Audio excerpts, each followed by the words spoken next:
Class 6 ভালো করে বুঝবে অঙ্কটা কোন পাতার অঙ্ক হচ্ছে একবার বলি সেটা হচ্ছে 34 পাতার কত পাতা 34 পেজ ক্লাস 6 এর 34 পেজের কিছু অঙ্ক বারবার বোঝানোর পরও আটকে যাচ্ছে তার জন্য আমরা একবার দেখিয়ে দিচ্ছি 5 এর দাগের অঙ্কগুলো অনেক ক্ষেত্রে আটকে যাচ্ছে দেখে নাও 5 এর এর অঙ্কটা প্রথম করব 5 এর এ কত পেজ 34 পেজ কত পেজ 34 দেখো অঙ্কটা দেখো ভালো করে যারা আছো 0.534 0.52 5.34 0.513 কার কার এই অঙ্কটাকে বলেছে ছোট থেকে বড় সাজাও কি বলেছে ছোট থেকে বড় সাজাও অঙ্কটা অনেকেরই মনে হচ্ছে প্রচন্ড কঠিন করতে গিয়ে অনেকবার আটকে যাচ্ছে তো অঙ্কটা আমরা সোজা করে দেবো কিভাবে দেখো প্রথম সহজ নিয়ম আমি কি করে বার করব দেখো বোর্ডের দিকে তাকাবে 0.534 যেমন আছে লিখলাম কি করলাম 0.534 যেমন আছে লিখে দিলাম এবার দেখো 534 আমি যদি উপরে লিখি নিচে একের পাশে কটার পর দশমিক আছে মিরাজ তাহলে কটা শূন্য দেবো এখানে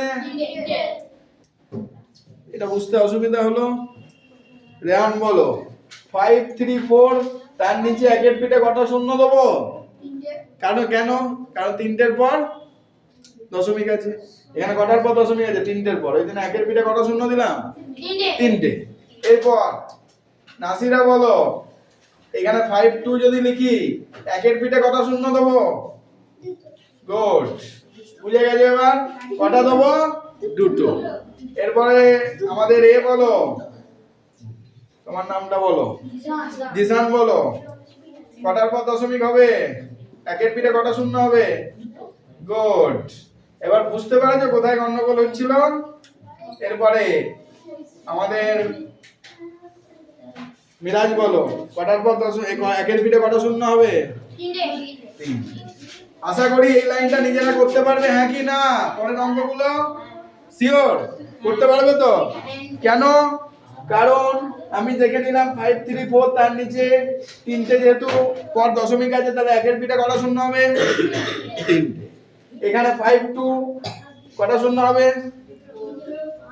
0.34 কটা শূন্য হবে 0.513 কটা শূন্য হবে আশা করি বোঝা গেছে এতটা এরপরে আসল খেলাটা শুরু হবে এবার আমাদের নিচের অংশগুলোকে লসাগু করব কি করব লসাগু কিভাবে লসাগু করব আচ্ছা বলি লসাগুটা আমরা এখানে করব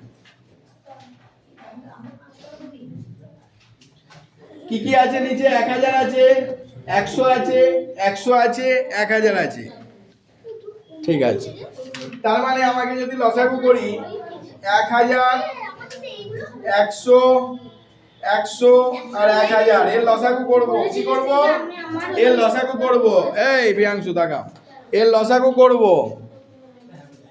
ঠিক আছে তাহলে এর লসাগু করলে কি হবে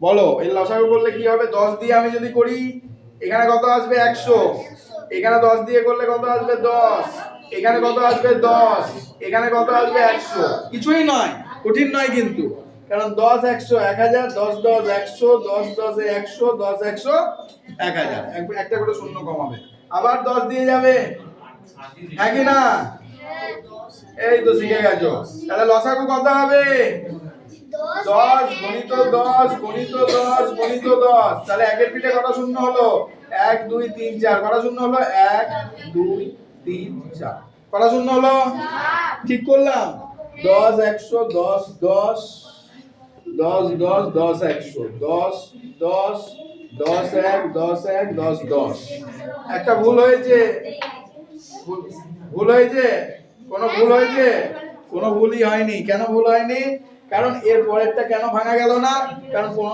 এই দুটো ভাঙা যাচ্ছে না দুটো ভাঙা যাচ্ছে এইভাবে হয় না হলো তার মানে आंसर কি হলো একটা দুটো তিনটে চারটে 10 গুণ করব তাহলে চারটে 10 গুণ করা মানে কি এখানে অনেকে ভুল করে বলে এটা বারবার বোঝাচ্ছি চারটে 10 গুণ করা মানে কি একের পিঠে কত শূন্য হয়ে যাবে একটা দুটো তিনটে চারটে তাহলে কত শূন্য হলো চারটে এই যে এলো যেটা এইটা এইখানে গুণ হবে, কি হবে?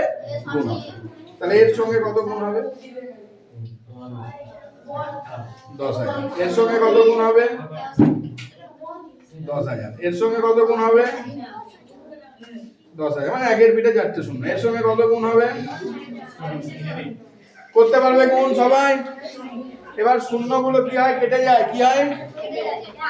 তাহলে 1 2 3 1 2 3, তাহলে 534 ইনটু 10 করলে কত আসে?